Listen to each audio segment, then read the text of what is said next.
رزق کی وسعت کے لیے استغفار پڑھا کرو. استغفر اللہ الذی لا الہ الا هو الحی القیوم واتوب الیہ. اور ایک اور بھی میرے آقا نے عمل بتلایا ہے.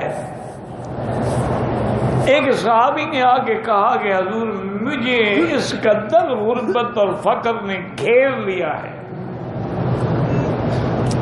میں جو بھی کام کرتا ہوں فیل ہو جاتا ہے.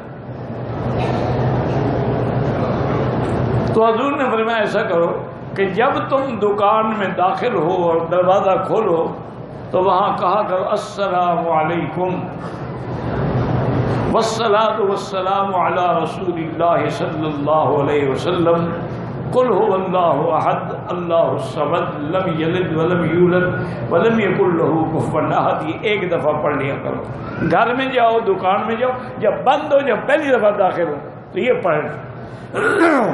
صحابی فرماتے ہیں کہ میں نے جب عمل کیا چند دن گزرے کہ میں تو اپنے علاقے کا سب سے بڑا امیر کبیر بن گیا. میں مٹی میں بھی ہاتھ ڈالتا تھا وہ بھی سونا ہو جاتی تھی.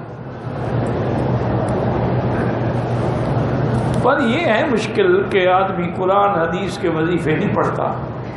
کوئی مکار پیر بتلا دے نا کہ ایک ٹانگ پہ کھڑے ہو کے قبرستان میں یہ وظیفہ کرنا ہے اور آنکھیں بھی بند رکھنی ہیں، تمہیں بلائیں نظر آئیں گی، ڈرنا بھی نہیں ہے، میں جو تمہارے ساتھ ہوں. کسی کو کھڑا کر دو بلائیں اس کو ویسے بھی نظر آئیں گی. قبرستان ہو، ٹانگ ایک ہو، چکر آئے گا، بلائیں نظر نہیں آئیں گی تو کیا ہوگی؟ اس میں کون سی پیر کی پیری ہے؟